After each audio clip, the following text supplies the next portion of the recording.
جی السلام علیکم، welcome to our show live with Rashid Dar. اور آج ہمارے مہمان ہیں جناب انجینئر مشتاق احمد کھوکر صاحب. آپ پہلے بھی ہمارے ساتھ مختلف سیشنز میں جوائن کر چکے ہیں.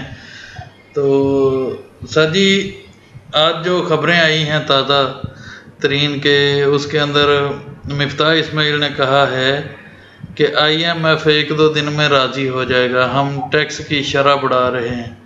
تو اس کا کیا ایفیکٹ پڑے گا جو کاروباری معاملات ہیں یا تجارتی زندگی ہے اس کے اوپر، کھاد ہے، دوسری چیزیں ہیں، تو ان کے اوپر کتنا اثر پڑ جائے گا؟ دیکھیں جی، ٹیکس جہاں تک بڑھنے کی بات ہے اور ساتھ آئی ایم ایف سے کچھ ملنے کی توقعات کی جا رہی ہیں حکومت کی طرف سے، سخت ان کے جو رولز اینڈ ریگولیشن ہیں اس کو فالو کیا جائے گا. اب انہوں نے یہی کہا ہوگا کہ آپ ٹیکس کی شرح کو بڑھائیں تاکہ جو مطلوبہ ٹارگٹ ہیں اس کو پورا کیا جا سکے، اور جب وہ مطلوبہ ٹارگٹ پورے ہو جائیں گے انکم کی مد میں تو پھر آئی ایم ایف خوش ہو جائے گا. تو اس لیے جب ہر پروڈکٹ کے پیچھے ٹارگٹ اچیو کرنے کے لیے ٹیکس کی شرح کو بڑھایا جائے گا تو آبویسلی سب پروڈکٹس مہنگی ہو جائیں گے پھر، اور جو فائنل یوزر ہے جو پروڈکٹ کو استعمال کرے گا اس کو اپنی جیب سے پروڈکٹ کی ٹیکس کی مد میں بہت سارے پیسے دینے پڑیں گے.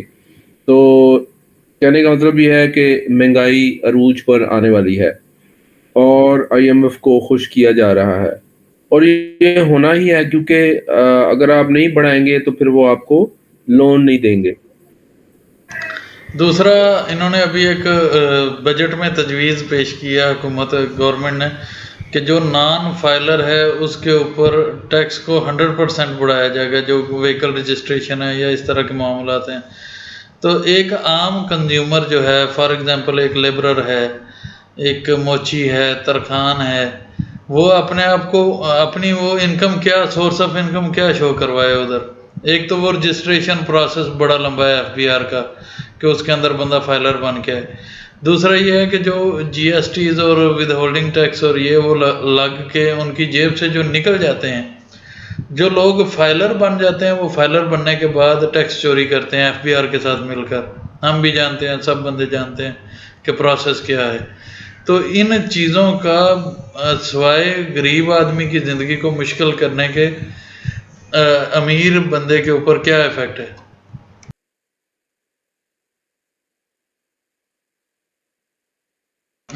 مائک آپ کا بند ہے جی، مائک بند ہے.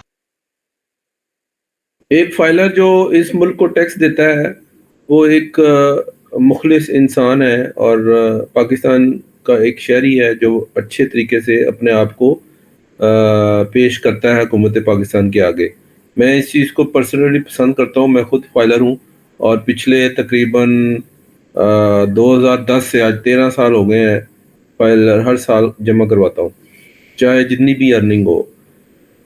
لیکن جو لوگ نان فائلر ہیں، کیونکہ ٹیکس جو ہے حکومت کے پاس وہ فائلر ہی جمع کروا رہے ہیں، اور ان کی شرح اگر ہم دیکھیں کہ پرسنٹیج وائز ہمارے 22 کروڑ میں سے اگر تقریباً 6-7 کروڑ 8 کروڑ بندے کام کر رہے ہیں، باقی اسٹوڈنٹس ہیں، بچے ہیں یا ابھی چھوٹی 5 سال کی عمر میں ہیں، تو 8 کروڑ میں سے تقریباً میرا خیال ہے ایف بی آر کی سائڈ اگر دیکھیں تو 12% ہے جو مجھے یاد ہے، جو صرف 8 سے 12% کے درمیان چلتی ہے جو لوگ ٹیکس دے رہے ہیں. تو اگر اس کو 100% کر دیا جائے تو آپ کی جو کلیکشن جو 6,000 ارب ٹیکس اکٹھا ہوتا ہے وہ 12,000 15,000 20,000 25,000 ارب تک ہو سکتا ہے. تو آپ کے بڑے مسئلے حل ہو سکتے ہیں. تو اگر حکومت پاکستان نے اس وقت یہ فیصلہ کیا ہے کہ وہ نان فائلر کو 100% ٹیکس کے ساتھ چیزیں خریدنے کی اجازت دیں گے تو یہ بڑا اچھا فیصلہ ہے. میں اس کے حق میں ہوں. آپ کو ٹیکس جو لوگ نہیں دیتے وہ ٹیکس ادا کریں. اور دوسری بات جو آپ نے پوچھی، جو ٹیکس نہیں دے رہے، ظاہری بات ہے پھر جو 12% 8 to 12% جو لوگ ٹیکس دے رہے ہیں وہ ضرور بولتے ہیں کہ جی آپ 100% میں امپلیمنٹ کروائیں, سارے لوگوں سے ٹیکس حاصل کریں, تو انہوں نے پھر چوری ہی کرنی ہے تو کیا کرنی ہے. تو آپ اس کو امپلیمنٹ کرنے کی کوشش کریں کہ ٹیکس فائلر زیادہ سے زیادہ سسٹم کے اندر آئیں اور ملک کو ٹیکس دیں. اس وقت بہت مشکلات میں ملک گرا ہوا ہے, اور اس میں ٹیکس فائلر بننا چاہیے اور لوگوں کو ٹیکس ادا کرنا چاہیے. ٹیکس بہت کم ہے جی. دیکھیں, اگر آپ کی ₹1,00,000 انکم ہے, بلکہ 70,000 انکم ہے, تو اس پر کوئی ٹیکس ہی نہیں ہے. آپ بات کریں 70,000 تک پر منتھ کے اوپر کوئی ٹیکس نہیں ہے.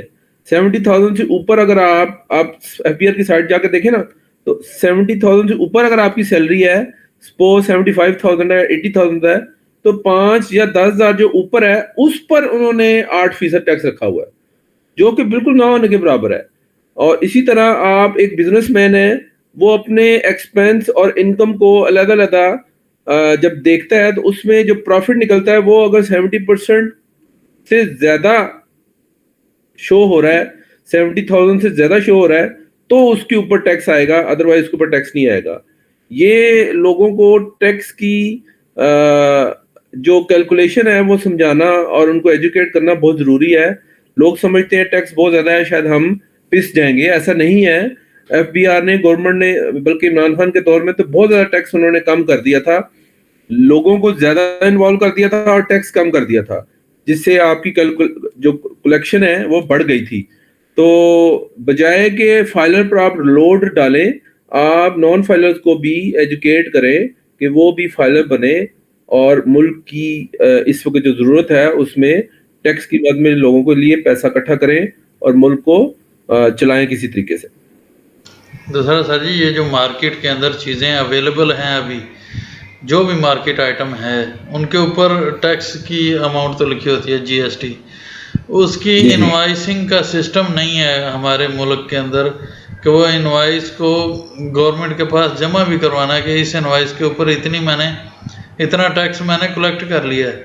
تو وہ جب گورنمنٹ کے پاس ریکارڈ ہی نہیں آپ پہنچ رہا, تو وہ ٹیکس 200% کے آپ 500% اس کو بڑھا دیں, تو اس کا کیا افیکٹ ہوگا جی؟ فائدہ تو نہیں ہوگا. کیونکہ ٹیکنالوجی کا دور ہے, حکومت پاکستان کو اس پر توجہ دینی پڑے گی, اور سسٹم انہوں نے ہی بنانا ہے کیونکہ پیسے انہوں نے کلیکٹ کرنے ہیں. بڑی آپ ماشاءاللہ سافٹ ویئر سے تعلق رکھتے ہیں, بڑے چھوٹے چھوٹے سافٹ ویئر بنائے جا سکتے ہیں, ہر چیز پاسبل ہے, ناممکن اس میں کوئی ایسی بات نہیں ہے. میں بھی ٹیکنالوجی کو یوز کرتا ہوں, آپ بھی ٹیکنالوجی کو یوز کرتے ہیں. یہ پالیسی اور سسٹم بنانا حکومت کا کام ہے, اور اس میں اگر ایک انوائس کریٹ ہوئی ہے اور اس پر کتنا ٹیکس لگنا چاہیے, اس کی کیلکولیشن کیسے ہو, یہ آسان سسٹم بنا کے لوگوں کو دینا چاہیے. اگر آپ سخت اور مشکل سسٹم دیں گے تو لوگ پھر ٹیکس نہیں دیں گے. یہ حکومت کے کام ہے اور یہ حکومت نے ہی کرنے ہیں. وہ کوئی اچھی پارٹی باہر کے ملکوں سے ہیلپ لیں, جو لوگ ٹیکس کی کلیکشن کر رہے ہیں یا سسٹم جو چلا رہے ہیں, ان کو دیکھیں وہ کیسے اس کو چلاتے ہیں. تو حکومت پاکستان کو چاہیے کہ وہ ایک آسان سا امپلیمنٹیشن سسٹم لے کے آئیں, جو ہر ایک شہری جو بزنس مین ہے اس کے لیے آسان ہو, تاکہ کلیکشن بڑھے اور ملک سروائیو کرے. دوسرا, یہ جو ہمارے سافٹ ویئر ڈیولپر ہیں, میں ہوں, اس طرح کے اور لڑکے ہیں, تقریباً موسٹلی جو بڑے بزنس ہیں, ابھی تو اسمال بزنس انڈسٹریز جو ہیں وہ بھی کمپیوٹر سافٹ ویئر کو یوز کر رہی ہیں. تو ایسا کیوں نہیں پی آئی ٹی بی سے اور ان سے کنسلٹ کر کے, اور جو چھوٹے ڈیولپر ہیں جن کے پروجیکٹ مارکیٹ کے اندر چل رہے ہیں ان کے ساتھ کنسلٹنگ کر کے ایک کامن اپلیکیشن کیوں نہیں تیار کی جاتی, کہ جس کے ذریعے عام جو دکاندار ہے اس کے لیے بھی فیملیئر ہو سافٹ ویئر کو یوز کرنا, اور گورنمنٹ کو جو ہے وہ پرابلم بھی نہ آئے. ایسا کیوں نہیں سسٹم ہو رہا؟ دیکھیں, کمپیوٹر کا دور ہے, اور حکومت وقت جو بھی ہو اس کو چاہیے کہ اس ایڈوانس ٹیکنالوجی کو یوز کرے. اور آپ کے پاس ماشاءاللہ بہت, جیسے آپ ہیں بڑے ہنرمند ہیں, آپ اپنے ایکسپرٹ ہیں اپنے کام میں, تو ایسی کوئی بات نہیں ہے کہ آپ کو پاکستان میں یہ لوگ نہ ملیں. ابھی پچھلے دنوں شاید کوئی آپ نے سنی ہوگی کہ ایک انڈین کوئی ٹیلی کاسٹ چل رہا تھا, اس میں پاکستان کا جھنڈا انہوں نے دکھا دیا, اور انڈیا میں بیٹھے عوام جب اپنا چینل دیکھ رہے تھے تو وہاں پر پاکستان کا جھنڈا آ گیا. تو یہاں تک لوگ کر سکتے ہیں, تو یہ چھوٹے سے چھوٹے سافٹ ویئر بنانا کون سا مشکل کام ہے. یہ ہم حکومت وقت جو اس وقت بیٹھی ہے یا جو بھی ہو اس کو چاہیے کہ وہ اس قسم کی پلاننگ کرے, اس کو ایگزیکیوٹ کروائے اور پراپر طریقے سے سافٹ ویئر بنوا کے پاکستانی قوم کو آسانیاں دے اور پھر کلیکشن اکٹھی کرے. یہ تو حکومت وقت نہیں کرنا ہے, جو کرنا ہے آپ نے بجا فرمایا کہ یہ سارے کے سارے کوئی اس طرح کا کام مشکل نہیں ہے, سب آسان کام ہے. آج کل بہت ایڈوانس ٹیکنالوجی آ چکی ہے, سافٹ ویئر سسٹم آ چکے ہیں, تو آپ بہتر بھی جانتے ہیں اس سے. لیکن یہ فیصلے کرنا ضروری ہے, اس پر امپلیمنٹیشن کروانا ضروری ہے, اس کی پلاننگ کرنا ضروری ہے جو کہ نہیں ہو رہی, اور یہ حکومت وقت نے ہی کرنا ہے.